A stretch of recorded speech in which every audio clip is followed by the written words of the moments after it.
అలాంటి ఆలోచన వస్తే నేను చెప్పిందంతా కూడా మీరు దీన్ని అమలు చేయగలిగితే బ్రహ్మాండమైన ఫలితాలు వస్తాయి. ఈరోజు ఇక్కడ మేము చూస్తున్నాను కేర్ అండ్ గ్రో.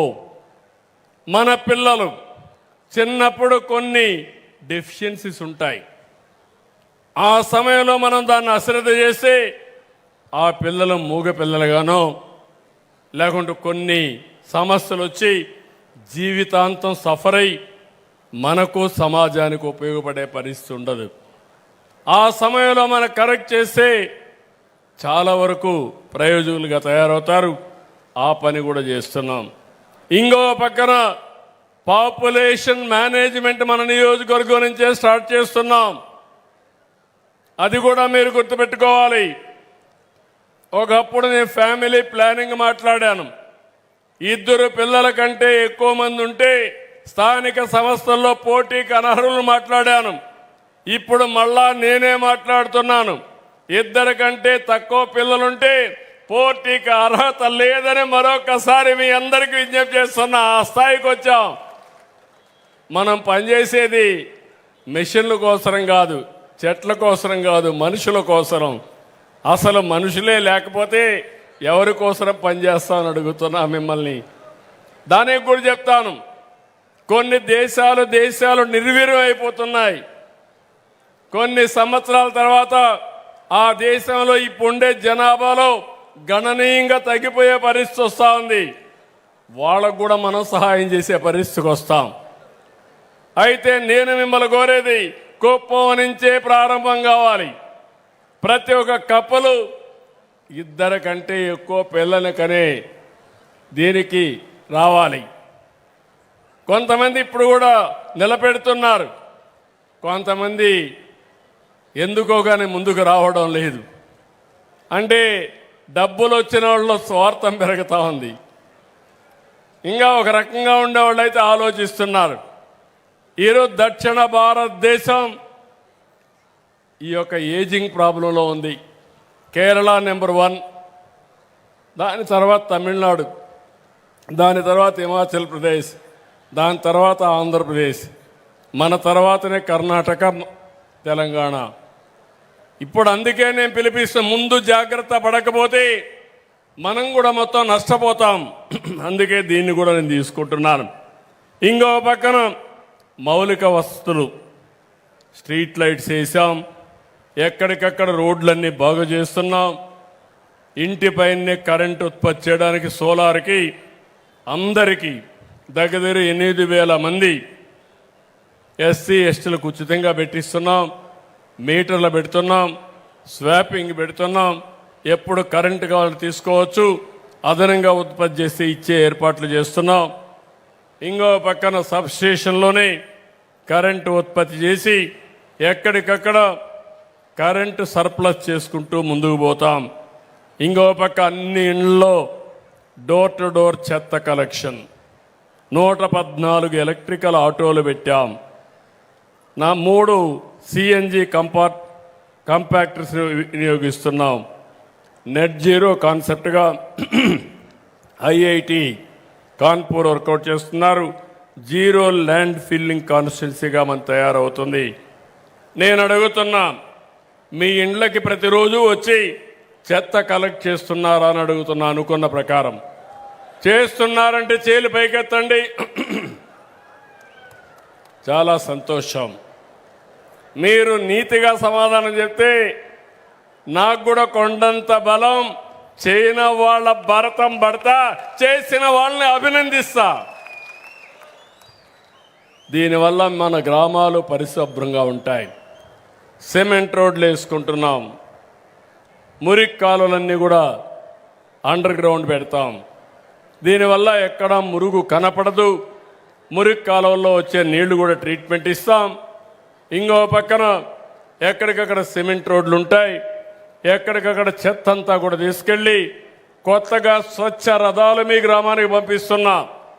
ఒకప్పుడు నేను చిన్నప్పుడు చూసేవాడిని, కొంతమంది వచ్చేవాళ్ళు, మీ ఇంట్లో కాగితాలు ఉంటే ఇవ్వండి, మేము వస్తువులు ఇస్తాం, డబ్బులు ఇస్తామని పాత వస్తువులు ఇచ్చి డబ్బులు కానీ కొత్త వస్తువులు తీసుకోమని అడిగేవాళ్ళు.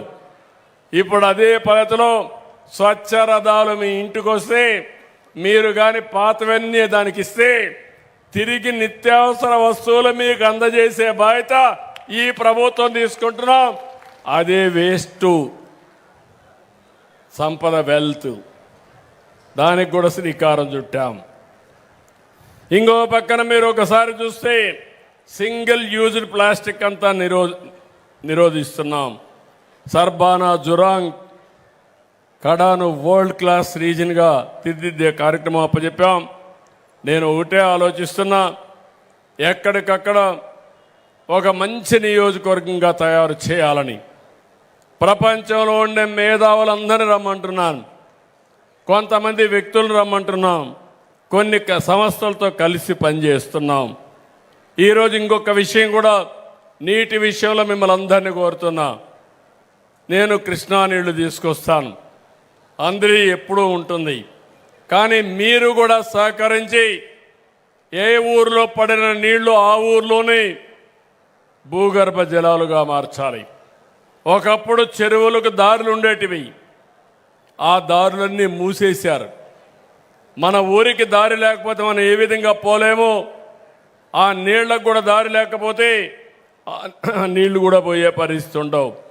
అందుకని లింక్ కెనాల్స్, ఎక్కడికక్కడ గొలుసు కట్టు చెరువులు ఉండేటివి, ఒక చెరువుకు నీళ్ళు వస్తే ఇంకొక చెరువుకు వచ్చేటివి. అక్కడి నుంచి ఒక 20 చెరువులకు వెళ్ళి అన్ని చెరువులు నిండిన తర్వాత వాగులోకి వెళ్ళేటివి. దానికి కూడా శ్రీకారం చుట్టాలి. ఎవరైనా మీరు ఆక్యుపై చేసుకొని ఉంటే దాన్ని కూడా వదిలిపెట్టమని మిమ్మల్ని అందరినీ కోరుతున్నా. ఇంకో పక్కన పొగురుపల్లి గుడిపల్లి మండలంలో తంబిగానిపల్లి మండలం తంబిగానిపల్లి వద్ద 4000 ఎకరాలతో ఇండస్ట్రియల్ పార్క్స్ తీసుకొస్తున్నాం. ఇప్పటికే మీరు ఒకసారి చూస్తే 9 సంస్థలతో ఎంఓయూలు చేశాం, 800 ఎకరాలు కేటాయించాం, ఇంకొక 12 వస్తాయి. మొత్తం కూడా మీరు ఒకసారి చూస్తే ఇప్పటికొచ్చిన దానివల్ల 16 పరిశ్రమలు 7,088 కోట్లు వచ్చాయి. 32,844 మందికి ఉద్యోగాలు వస్తాయి. ఇంకా కొన్ని ఇండస్ట్రీస్ వస్తున్నాయి. డైరెక్ట్గా ఇండైరెక్ట్గా ఒక 70,000 మంది పరిశ్రమల్లో పనిచేసే పరిస్థితి, లాభం పొందే పరిస్థితి తీసుకొచ్చే బాధ్యత నాదని మరొకసారి మీ అందరికీ హామీ ఇస్తున్నాను. దీనివల్ల మన పిల్లలు వేరే ప్రాంతానికి పోయే పని లేదు. బెంగళూరుకు అవసరం లేదు, చిత్తూరుకు అవసరం లేదు, కుప్పంలోనే ఉద్యోగాలు వస్తాయి. ఇక్కడ వాళ్లకు శిక్షణ ఇవ్వడానికి నిన్నే బిర్లా ఇన్స్టిట్యూట్ తరపున, వాళ్ళ యొక్క చారిటీ తరపున అందరికీ స్కిల్ డెవలప్మెంట్ కూడా ప్రారంభించాను. అక్కడిని ఏదైతే కోవర్కింగ్ స్పేస్, ఎవరైనా ఇంటి దగ్గర పనిచేసే వాళ్ళు ఇంకా మెరుగైన టెక్నాలజీ కావాలంటే వచ్చి పనిచేయడానికి కూడా వాళ్ళకు కూడా పెట్టాం. నా ఉద్దేశం ఒకటే, కుప్పంలో ఎవ్వరు కూడా పని లేకుండా సోమరిపోతులుగా లేకుండా 10 రూపాయలు సంపాదించుకునే మార్గం చూపించే బాధ్యత నాది, అందిపుచ్చుకునే బాధ్యత మీది. ముందు మారుగా కష్టపడక్కర్లేదు, మనమేం సేద్యం చేయక్కర్లేదు, నాగళ్ళు దున్నే పనులు దుక్కి చేసే పని లేదు. కానీ పొలాన్ని చూసుకుంటూ 2 ఆవులు పట్టుకుంటే 4 ఆవులు పెంచుకుంటే నెలకు 20,000 30,000 వస్తాయి. వేరే వాళ్ళపైన ఆధారపడకుండా మనమే ఆనందంగా ఉండే పరిస్థితి వస్తుంది. అదే మరి నాలెడ్జ్ ఎకానమీలో ఇంకో పక్క హోమ్ స్టేలు కూడా తీసుకొస్తున్నాను. నిన్న కంగుంది చూశాను, బెస్ట్ మోడల్ ఫర్ టూరిజం. కంగుందికి ఒక చరిత్ర ఉంది, ఒకప్పుడు పోర్ట్ కూడా ఉంది, ఒక హెరిటేజ్ విలేజ్. ఈరోజు అక్కడ రాక్ క్లైంబర్స్ కింద ఆ పెద్ద పెద్ద రాళ్ళు ఉంటే ఆ రాళ్ళు ఎక్కడానికి ప్రపంచం మొత్తం వచ్చి ఇక్కడ ప్రాక్టీస్ చేసే పరిస్థితి తొందరలోనే వస్తుంది. ఇప్పుడే మన కుప్పంలో చూస్తున్నారు మీరు మోటార్ బైకులు, ఆ ఏరియా కూడా ఆ టెంపుల్ దగ్గర మల్లప్ప కొండకి కాంపిటీషన్ పెడితే బ్రహ్మాండంగా పోయే పరిస్థితికి వచ్చారు. వెంచర్లో ముందున్నారు. అంటే రాక్కులంతా ఎక్కడోనో నెంబర్ 1గా కుప్పం తయారయ్యే పరిస్థితి వచ్చారు. ప్రపంచానికి భారతదేశానికి మీరు నేర్పించే పరిస్థితికి వచ్చారు. రేపు రాబోయే రోజుల్లో మల్లప్ప కొండకు పోయినప్పుడు ఏ విధంగా అయితే కార్ రేసెస్ కానీ మోటార్ బైక్ రేసెస్ చేశారో దానికి కూడా మీరు శ్రీకారం చుట్టారు. మూడోది మన పెట్టారు ఫ్లవర్ ఫెస్టివల్ పెడితే అదిరిపోయింది. పూలన్నీ ఇక్కడే ఉన్నాయి. దాన్ని ఉపయోగించుకొని టూరిజాన్ని ప్రమోట్ చేసే పరిస్థితికి వచ్చాం. నిన్న నేను చూశాను ఒక 4-5 ఇళ్ళు ఎంత బాగా చేశారంటే ఉండే ఇల్లే నీట్గా చేయించారు. ఇప్పుడు రోజుకు 250 రూపాయలు ఛార్జ్ చేస్తున్నారు. తొందరలో 500 రూపాయలు చేస్తారు. డిమాండ్ పెరిగితే సప్లై డిమాండ్ రెండూ పెట్టుకొని రేటు పెంచుకొని మరీ ఎక్కువ వేసి ఎవరు రారు. కానీ ఎప్పటికప్పుడు మోడరేట్గా చేసి మీ ఇల్లే మీకు ఒక ఆస్తి, మీ ఇంటిపైనే మీకు ఆదాయం వస్తుంది. ఆ విషయం మీరు గుర్తుపెట్టుకోవాలి. ఈరోజు ప్రపంచమంతా వర్క్ ఫ్రమ్ హోమ్ వచ్చింది, హోమ్ స్టే వచ్చింది. వినూత్నమైన కార్యక్రమాలతో టెక్నాలజీలో మనం ముందుకు పోతున్నాం. ఇంకో పక్క ఇక్కడికి వస్తే దగ్గర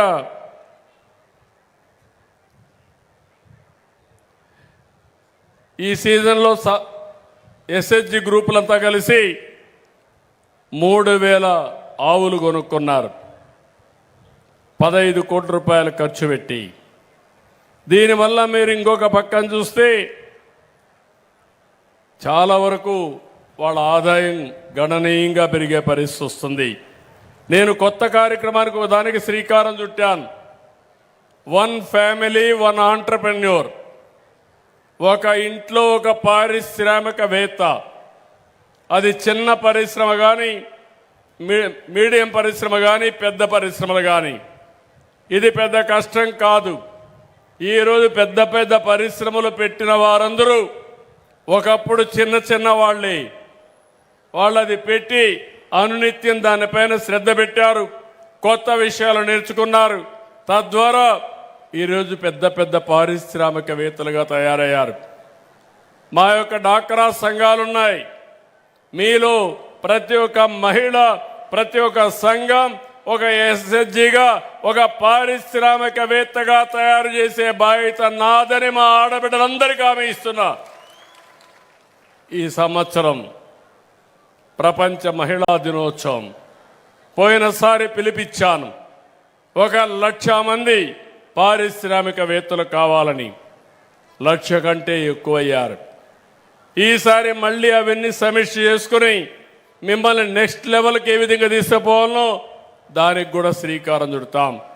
ఈ పక్క నుండే మగవాళ్ళందరికీ విజ్ఞప్తి చేస్తున్నా, మీరు కూడా గుర్తుపెట్టుకోవాలి, మీరు పండించే పంటలు మధ్యవర్తులు లేకుండా మీరే అమ్ముకోవచ్చు. ఎఫ్పిఓలు పెట్టి, ఫార్మర్స్ ప్రొడ్యూసర్స్ ఆర్గనైజేషన్లు పెట్టి, అవసరమైతే ఇంకొక స్టేజ్కి ఎక్కువగా ముందుకెళ్ళి చిన్న పరిశ్రమలు కూడా పెట్టుకొని మీరు తయారు చేసే వస్తువులు వేరే వాళ్ళకి అమ్మే పరిస్థితి వస్తుంది. నిన్న ఒక చిన్న ఎగ్జాంపుల్ చూశాను. మిల్లెట్స్ ద్వారా ఒక కుర్రాడు కంగుంది ఏరియాలో నేను చెప్పిన విషయాలు విని ఈరోజు మొత్తం వ్యాపారం స్టార్ట్ చేశారు. తినుబండారాలు తయారు చేశాడు. ఈరోజు దగ్గర రోజు నెలకు 40,000 రూపాయలు సంపాదిస్తున్నాడు. అతను అంటున్నాడు, ఫస్ట్ ఒకటి ఫర్ డే 40,000 సేల్స్, రోజుకు 40,000 చేస్తున్నాడు. అదే మరికి దాన్ని ఇంకా ఎలాబరేట్ చేస్తున్నాడు. కుప్పం ఒకటి పెట్టాడు, ఇప్పుడు 2వ బ్రాంచ్ పెట్టాడు, 3, 4, 5 బ్రాంచెస్ ఇక్కడే పెట్టి రాష్ట్రం అంతా కూడా ఒక్కొక్క బ్రాంచ్ పెట్టి, అంటే ఒక 1000-2000 బ్రాంచ్లు పెట్టి మిల్లెట్స్తో తయారు చేసిన తినుబండారాలు అమ్మాలని ఒక సామాన్య వ్యక్తి యొక్క ఆశ, కోరిక, ఆ దిశగా ముందుకు పోతున్నాడు. ఒక్కొక్కరు ఒక ఏరియా తీసుకొని మీరు ముందుకు పోవాల్సిందిగా నేను కోరుతున్నా. ఫైనల్గా నేను మిమ్మల్ని అందరినీ ఒకటే కోరుతున్నా, అన్నీ నేను చేస్తా, కానీ నేను చేసిన పనికి ఫలితాలు రావాలి. ఎప్పుడు కూడా ఒకటి గుర్తుపెట్టుకోండి, 10 రూపాయలు ఖర్చు పెడితే ఆ 10 రూపాయల నుంచి 20 రూపాయల ఆదాయం రావాలి, సంపద రావాలి. అప్పుడే అది సస్టైన్ అవుతుంది. నేనిచ్చే 10 రూపాయలు మీరు తాగేసి మళ్ళా బజార్లో పడితే సమాజం ఎప్పుడూ బాగుపడదు. మనకు అవసరాలు ఉంటాయి, బలహీనతలు ఉంటాయి. మన అవసరాల కోసం, బలహీనతల కోసం మన భవిష్యత్తును కూడా తాకట్టు పెట్టడం కరెక్ట్ కాదని చెప్పి కూడా నేను మీకు తెలియజేస్తున్నా. నేను మళ్ళీ వస్తూ ఉంటా, రెగ్యులర్గా వస్తా. నాకు ఈ నియోజకవర్గం ఒక ప్రయోగశాల. ఇక్కడ ముందు ప్రయోగం చేసి, ఇక్కడ జయప్రదం చేసి, రాష్ట్రాన్ని మొత్తం ఒక మోడల్గా తయారు చేయడం అనేది నా ఏకైక లక్ష్యంగా పెట్టుకున్నాను. మళ్ళీ మీకు చెప్తున్నా, ఈరోజు భారతదేశం దూసుకెళ్తా ఉంది. టెక్నాలజీలో మనం చాలా ముందుకెళ్తున్నాం. ఇన్స్పైరింగ్ టైంలో ఉన్నాం. ఒకప్పుడు శారీరకంగా కష్టపడేవాళ్ళం, ఇప్పుడు తెలివితేటలతో పనిచేసే పరిస్థితికి వచ్చాం. అయితే ఈరోజు మనం గుర్తుపెట్టుకోవాల్సింది, ఈ తెలివితేటలు అనేటివి, ఈ టెక్నాలజీ అందరికీ అందుబాటులో రావాలి. అందుబాటులో వస్తే అసాధ్యమేం కాదు. నేను అందుకని ఆంధ్రప్రదేశ్ రాష్ట్రంలో మీరు చూస్తే డ్రోన్ సిటీ పెట్టాం. డ్రోన్స్ అన్ని తయారు చేసి మీ క్రిమి సంహారక మందులు చల్లడం, ఎవరైనా చేపలు కానీ పట్టి ఫ్రెష్గా పలాను కంజూమర్ పంపించడం, నేరుగా పంపించడం, డ్రోన్ ట్యాక్సీలు పెట్టడం, డ్రోన్ అంబులెన్స్లు పెట్టడం, ఇలాంటి మెడిసిన్స్ కావాలంటే ఇమ్మీడియట్గా పంపించడం, ఇలాంటి అనేక కార్యక్రమాలు చేస్తున్నాం. రెండో సెటిలైట్ స్పేస్ సిటీ పెట్టాం. ఒకప్పుడు శ్రీహరికోటలోనే లాంచ్ చేసేవాళ్ళు, ఇప్పుడు దానికోసం తిరుపతి దగ్గర స్పేస్ సిటీ పెట్టాం. హై టెక్నాలజీకి వెళ్తున్నాం. ఒకప్పుడు నేను ఫోన్ అంటే ఎవరు చూపించేవాళ్ళు కాదు. ప్రతి ఒక్కరికి ఫోన్ ఉంది, స్మార్ట్ ఫోన్ ఉంది. దాన్ని ఉపయోగించుకోవడం తెలిస్తే అది అన్ని సమస్యలకు పరిష్కారంగా తయారవుతుంది. ఇంట్లో కూర్చొని 10 రూపాయలు సంపాదించుకోవడమే కాకుండా మీ నాలెడ్జ్ని పెంచుకునే పరిస్థితి వస్తుంది. ఇంకో పక్క వేరబుల్స్ వచ్చాయి. మీ ఆరోగ్యాన్ని ఎప్పటికప్పుడు హాస్పిటల్లో మానిటర్ చేయడానికి, ఎమర్జెన్సీగా ఉంటే ఇమ్మీడియట్గా అటెండ్ కావడానికి ఎక్విప్మెంట్ వచ్చే పరిస్థితి వచ్చింది. ఇంకో పక్క డ్రోన్స్ వచ్చాయి. ఈరోజు నేను వస్తామంటే మా వాళ్ళు పరిగెత్తున్నారు, కానీ డ్రోన్ అయితే ఫ్లై అవుతుంది. నా ఫోటోలు పర్ఫెక్ట్గా తీసి, వీడియో తీసి, రేపు ఏ విధంగా బ్రాడ్కాస్ట్ చేయాలో చేసే పరిస్థితి డ్రోన్ వచ్చింది. మీరు గుర్తుపెట్టుకోవాలి, ఈ మార్పులన్నీ. సీసీటీవీ కెమెరాలు వస్తాయి. దొంగలు ఎవడైనా దొంగతనం చేయాలంటే పోలీసులు కనపడరు, కానీ పోలీసింగ్ కనపడుస్తుంది. వాడు చొక్కా పట్టుకునే వ్యవస్థ తొందరలోనే వచ్చిందని చెప్పి మరొకసారి తెలియజేస్తున్నా. ఎవడైనా రౌడీ షీటర్ ఉండి, దుర్మార్గుడండి, ఇంట్లో నుంచి బయలుదేరితే ఎక్కడెక్కడికి పోతున్నాడో వాచ్ చేసి నేరం చీకుమునిపి నేరస్తుని పట్టుకునే విజిలెన్స్ వచ్చిందని చెప్పి కూడా నేను మీకు తెలియజేస్తున్నా. ఇవన్నీ చేస్తే మీకు ఒక ఆనందం ఉంటుంది, హ్యాపీనెస్ ఉంటుంది. మీకందరికి కూడా క్షేమంగా ఉన్నాం, భద్రత ఇబ్బంది లేదు, ఆ భద్రతకు భరోసా ఇచ్చే పరిస్థితి వస్తుంది. ఇలాంటి సమయంలోనే ఈరోజు కేంద్రం కూడా వికసిత్ భారత్ 2047 తీసుకొచ్చారు. 2047కి భారతదేశం ఇప్పుడు 4వ ప్లేస్లో ఉన్నాం. రాబోయే సంవత్సరానికి 3వ ప్లేస్కి వస్తాం. ఆ తర్వాత 38కి 2వ ప్లేస్కి వస్తాం. 47కి నెంబర్ 1 కావాలనేది మనందరి ఆకాంక్ష ప్రపంచంలో. అదే సమయంలో స్వర్ణాంధ్ర 2047 భారతదేశంలో నెంబర్ 1 కావాలని, అందరికంటే ముందుండాలనేది నా ఆకాంక్ష. ఇది జరుగుతుంది. ప్రపంచంలోని అగ్రజాతిగా తెలుగు జాతిని తయారు చేసే బాధ్యత నాది, దానికి సహకరించే బాధ్యత మీది. ఆ ప్రయోగం ప్రారంభమయ్యేది మన నియోజకవర్గం కుప్పం నియోజకవర్గం అని చెప్పి నేను మీకు తెలియజేస్తున్నా. ఈరోజు వచ్చింది మొదటి గిన్నీస్ రికార్డు మాత్రం. ఇలాంటి గిన్నీస్ రికార్డ్స్ ఇంకా ఎన్నో సాధించాలి. రికార్డులు బద్దలు కొట్టే శక్తి ఈ కుప్పానికి ఉందని నిరూపించే బాధ్యత మీది. సిద్ధమా అని మిమ్మల్ని అడుగుతున్నా. ఏమమ్మా మీరు? నేను చెప్పింది మీకు అర్థమైందా అని మిమ్మల్ని అడుగుతున్నా. అర్థమై ఉంటే చేలు పైకెత్తండి. ఎస్, నాకు కూడా ఒక నమ్మకం వచ్చింది, కొండంత ధైర్యం వచ్చింది.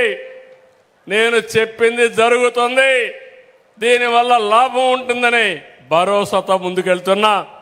తప్పకుండా నేను కూడా వస్తా, సూపర్వైజ్ చేసుకుంటా. ఎక్కడ మిస్టేక్స్ జరగకుండా చేసే బాధ్యత నాది. మీరు కూడా ఆశలకు పోయి అబద్ధాలు చెప్పకుండా వాస్తవాలు చెప్పి ఈ నియోజకవర్గాన్ని నెంబర్ 1 నియోజకవర్గంగా, సంపదలోనే కాదు నీతి నిజాయితీలో కూడా నెంబర్ 1 నియోజకవర్గంగా చేసే బాధ్యత తీసుకుందాం. విలువలు పెంచుదాం. ఆ విలువలు శాశ్వతం. విలువలుంటే ఏదైనా వస్తుంది. విలువలు లేకపోతే మనం ఏం చేసినా లాభం లేదని మరొక్కసారి తెలియజేసుకుంటూ, చాలా సంతోషం. మిమ్మల్ని అందరినీ ఈ విధంగా చూడడం చాలా ఆనందంగా భావిస్తూ, కుప్పం నాకెప్పుడు కూడా ఒక అభిమానం. నేను అందుకే పదే పదే చెప్తున్నా, మళ్ళీ మళ్ళీ ఎమ్మెల్యే కావాలన్నా, మళ్ళీ మరో జన్మ ఉన్నా ఈ కుప్పంలోనే పుట్టాలని మరొక్కసారి కోరుకుంటూ, మీ అందరికీ నమస్కారాలు. జై హింద్,